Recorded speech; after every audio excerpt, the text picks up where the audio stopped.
Olá pessoal, sejam bem-vindos a mais uma aula de estatística. Eu sou o professor Guilherme Oliveira e eu vou dar continuidade no conteúdo com vocês, ainda abordando o tópico de inferência estatística, mais especificamente inferência para duas populações. Nesta aula nós vamos aprender um teste de hipótese para fazer comparação de médias quando nós temos amostras emparelhadas. Nas aulas anteriores de inferência, nós aprendemos a respeito de procedimentos de teste de hipótese quando eu estou interessado em um único parâmetro da minha população, no caso, a média e a proporção que foram vistos. Aqui nesta aula, nós vamos estender um pouco essa abordagem para o caso onde eu quero comparar duas populações em termos das suas médias. Então, nós vamos ter dois parâmetros de interesse, eu vou chamar de Mi1 a média da população 1 e Mi2 a média da população 2, que são os parâmetros que eu quero contrastar para verificar uma relação entre essas médias populacionais. Neste caso, os dados vão estar estruturados em termos de duas amostras aleatórias, cada uma extraída de uma população de interesse, onde eu vou chamar de x11, x12, x1n1 a amostra de tamanho n1 proveniente da primeira população e x21, x22, x2n2 a amostra aleatória simples extraída da segunda população. Nós vamos ver os chamados testes paramétricos e eles dependem de suposições específicas sobre a distribuição que gera os dados dessas duas amostras nas duas populações. Mais especificamente, a gente depende da suposição de que ambas as populações são normalmente distribuídas ou eu vou precisar ter tamanhos amostrais grandes nos dois grupos para que possa valer as distribuições amostrais que vão aparecer para as estatísticas de teste que nós vamos ver na sequência. Com relação aos tipos de testes, nós continuamos podendo ter testes bilaterais, unilateral à direita e unilateral à esquerda, da forma como a gente via antes. A diferença agora é que as hipóteses elas vão ser formuladas com uma função dos meus dois parâmetros de interesse, o Mi1 e o Mi2. Então, por exemplo, no caso do teste bilateral, eu tenho que a minha hipótese alternativa ela traz a afirmação de que a diferença entre as médias populacionais é igual a um valor delta zero, que vai estar pré-especificado, versus a informação de que a diferença entre as médias populacionais é diferente de um valor delta zero, que é o que está sendo posto na hipótese alternativa. Às vezes é comum você encontrar a hipótese, em vez de estar em função de Mi1 e Mi2, dessa diferença entre Mi1 e Mi2, ela está em função da diferença populacional entre as médias, que a gente denota por MID. E nos outros casos, as hipóteses são feitas da forma usual, respeitando, que no caso do teste unilateral à direita, eu tenho o sinal de maior na minha hipótese alternativa e menor igual na hipótese nula. No caso do teste unilateral à esquerda, é o contrário, o sinal menor na hipótese alternativa e o sinal maior igual na hipótese nula, lembrando que a hipótese nula sempre tem que conter a igualdade, pois o teste ele é construído supondo que a afirmação dessa hipótese ela é verdadeira. Eu trouxe essa ilustração só para a gente visualizar o que pode acontecer entre essas duas populações normais, num caso real, E o que a gente espera é que se na população as duas médias elas são próximas, o conjunto de dados, as duas amostras, elas vão trazer informação suficiente para que a gente não rejeite a hipótese nula e chegue à conclusão de que as duas médias elas são iguais.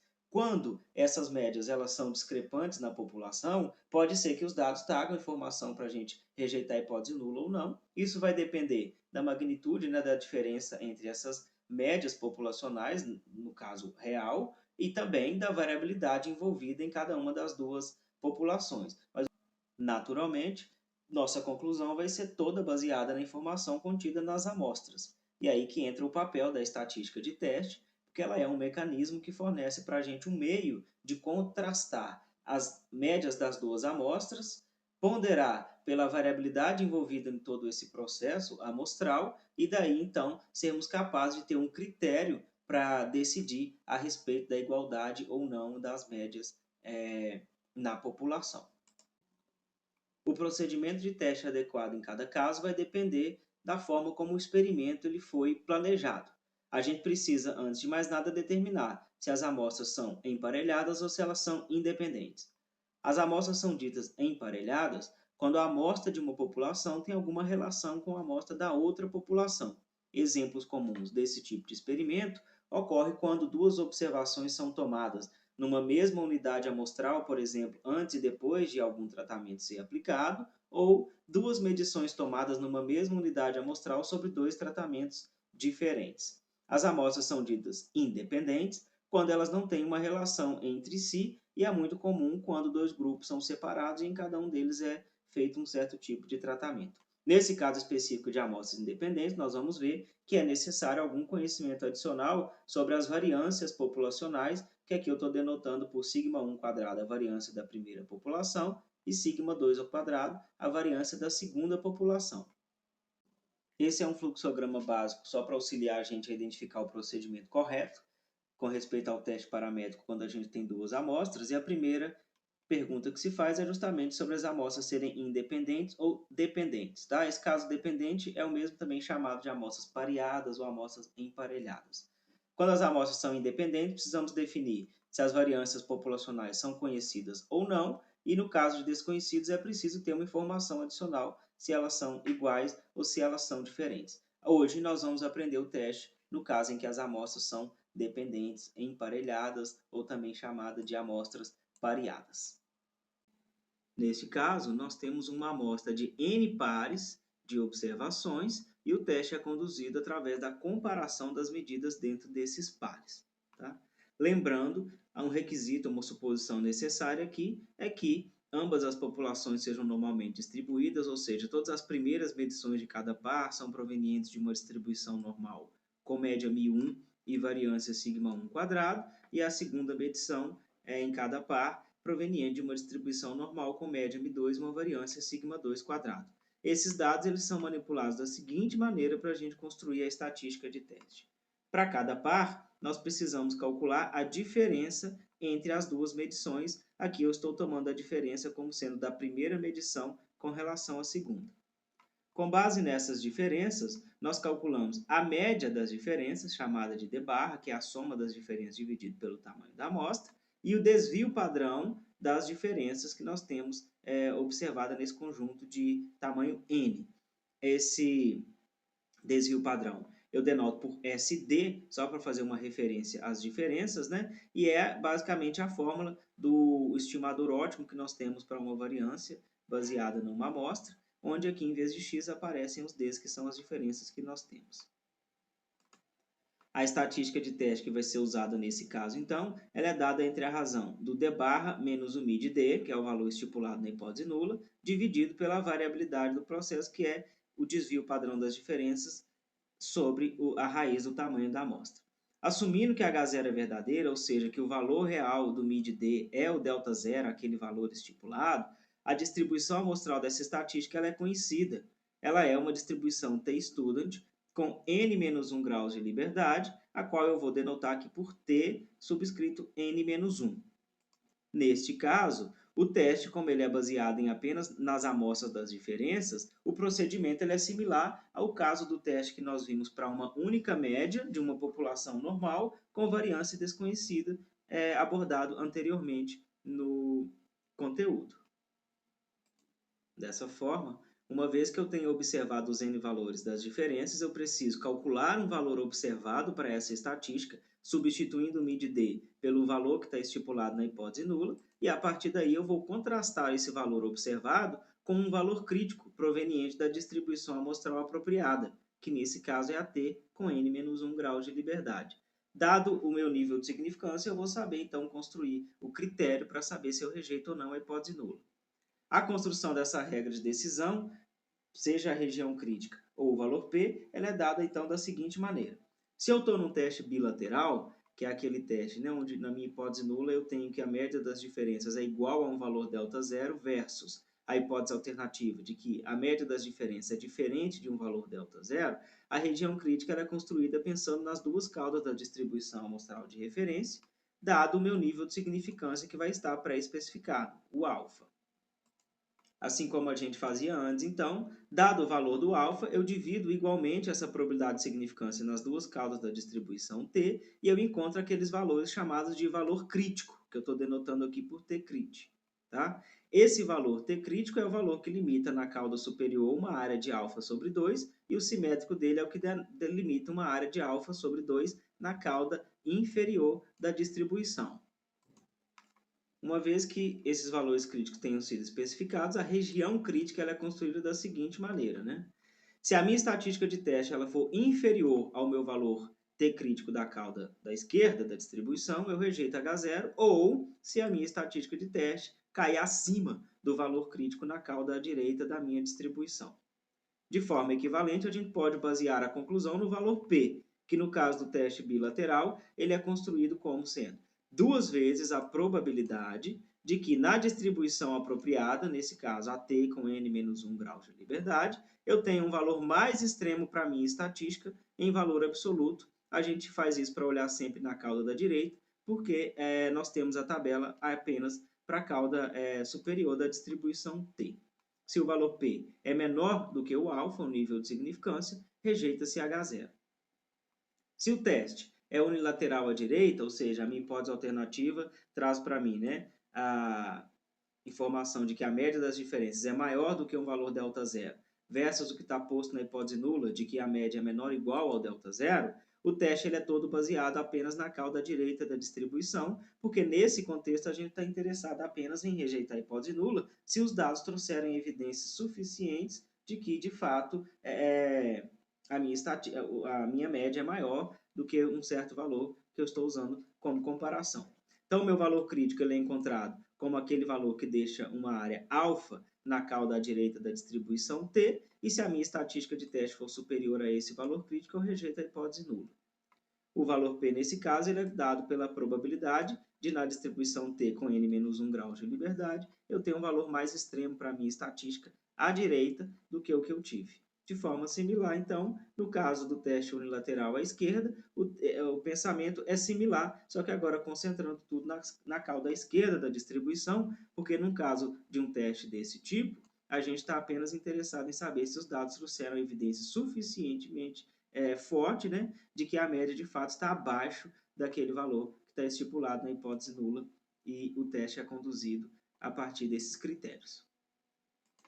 Antes de mostrar, então, um exemplo, eu vou trazer um procedimento geral que deve ser seguido na hora de realizar esse teste. Primeiro de tudo, definir as hipóteses nula e alternativa de acordo com o interesse do problema, lembrando que a igualdade sempre vai estar na hipótese nula.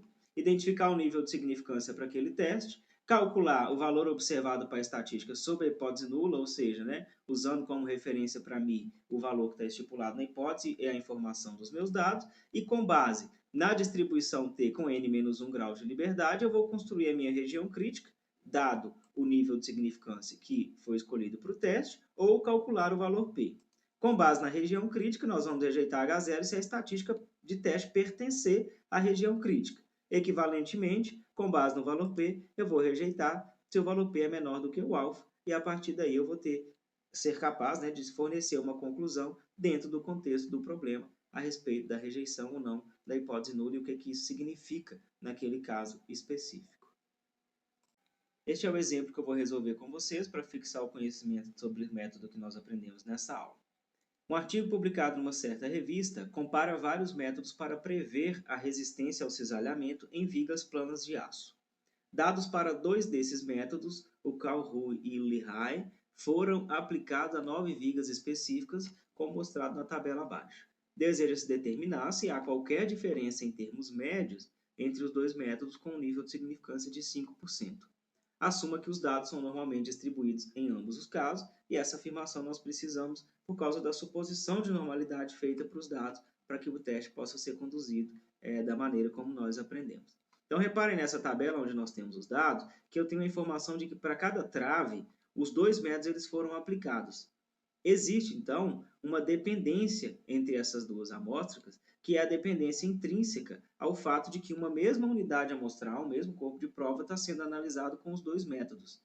O experimento ser conduzido dessa forma, dessa maneira, é interessante, para que a gente não tome nenhuma decisão influenciada, talvez, por alguma especificidade do material, caso a gente aplicasse os métodos em materiais diferentes. Então, esse é um contexto onde esse experimento pareado ele é interessante, que é para permitir que a gente resguarde qualquer informação intrínseca do objeto e isso não interfira na nossa tomada de decisão aqui a respeito das predições feitas aqui para resistência usando esses 2 métodos. Enfim, nós temos as amostras das diferenças e basta as diferenças entre os pares para a gente conduzir o teste. Dadas essas diferenças, então, foram calculadas as estatísticas que a resistência média, a diferença entre a resistência média prevista pelos 2 métodos é de 0,2739, com um desvio padrão de 0,1350, e nós queremos testar a hipótese de que a média da diferença desses métodos na população ela é zero ou diferente de zero. O teste é bilateral porque pediu para a gente apenas verificar se existe alguma diferença entre eles. Isso induz que a nossa hipótese alternativa é bilateral, induzindo a esse tipo específico de teste. O MID-D aqui, para mim, significa a diferença entre as médias do teste Calhoun com o Lehigh, pelo sentido em que as diferenças foram tomadas aqui no meu caso. Tá? A estatística de teste, então, pode ser calculada, assumindo que o valor do MID-D é aquele que está estipulado na hipótese nula, ou seja, zero, tá? E o valor observado para ela foi 6,08. Para saber se isso é informação suficiente de que a média de fato não é zero, a gente precisa contrastar com o valor crítico apropriado, e nesse caso o valor crítico vai vir de uma distribuição T-student com 9 menos 1, que é 8, graus de liberdade, porque 9 é o tamanho da nossa amostra. O valor crítico que a gente precisa para construir a região é então aquele que deixa uma área alfa sobre 2 à sua direita. Na tabela, é assim que a gente vai encontrar esse valor. Se eu for então na nossa tabela da distribuição T, como eu só estou interessado no caso em que eu tenho 8 graus de liberdade, basta a gente olhar para essa linha específica. A área na cauda superior que eu estou interessado é 0,025, que é o alfa sobre 2, então isso quer dizer que o meu valor crítico é o 2,306. Dessa forma, a minha estatística, a minha região crítica, ela é dada da seguinte maneira. Deveria se rejeitar H0 se o T observado, o valor observado para a estatística de teste, for menor do que menos 2,306 ou maior do que 2,306. Uma vez que o valor observado foi 6,08, ele é maior do que 2,306, então o T observado pertence à região crítica e isso induz a gente a rejeitar a hipótese nula. Eu fiz essa ilustração para a gente ver o que está acontecendo nesse caso, né? Essa área em rosa é a minha região crítica, limitada pelos valores críticos apropriados, e é como se a minha estatística de teste caísse em algum ponto aqui mais à cauda, e dentro da minha região crítica, portanto, deve-se rejeitar H0 com 5% de significância. Se eu fosse calcular o valor P para tomar a minha decisão, como que eu calcularia? Por ser um teste bilateral, eu faço 2 vezes a probabilidade de, na distribuição apropriada, quem é ela? A T com 8 graus de liberdade, eu tenho um valor maior do que eu tive para a minha estatística em valor absoluto. O valor absoluto da estatística é 6,08 e a gente deveria achar essa probabilidade na tabela da distribuição T e multiplicar, né, a probabilidade por 2. Na tabela da distribuição T, se a gente quisesse localizar o 6,08 aqui exatamente, a gente não teria por causa da restrição de tamanho da tabela. Mas eu sei que o 6,08 é alguma coisa acima do 5,041 e que acima do 5,041, que é o máximo que eu tenho, a área que nós temos é de 0,0005. Necessariamente, então, a área acima do 6,08 ela é menor do que esse valor que nós temos acima do 5,041, pelo fato de que quando a gente caminha aqui, né, no eixo dos valores da minha distribuição, a minha densidade ela vai se aproximando de zero, a área vai ficando cada vez menor conforme a gente aumenta esse valor de referência, a área acima, né? Então, eu sei que o meu valor P é menor do que 2 vezes isso daqui, e aí por isso nós temos que o valor P é menor do que 0,001, e independente de quem for o valor exato desse valor P, ele é menor do que o alfa, indicando também que a gente rejeita H0. Um software estatístico soltaria para a gente um valor mais exato para o valor P, mas basta a gente saber que ele é menor do que o alfa para levar à rejeição da hipótese nula. Qual é a conclusão no contexto do problema? Que, com 5% de significância, temos evidência de que, em média, os dois métodos diferem quanto às previsões da resistência de cisalhamento das vigas planas de aço. Agora, qual deles é o preferível ou não, ou como que o pesquisador vai utilizar essa informação na prática, aí vai depender do que ele precisa, né, nesse estudo. Tá certo? Então, assim, foi um caso de um teste bilateral. Eu deixei um outro exemplo resolvido aqui para vocês verem, no caso de um teste unilateral. Vou deixar para vocês estudarem a parte, tirarem as dúvidas com os professores, para não estender ainda mais no vídeo. E também deixei um exercício aqui para vocês resolverem, para serem guia aí, para praticarem esse conteúdo que nós aprendemos na aula de hoje. Então, por hora é isso, pessoal. Bons estudos. Até a próxima aula.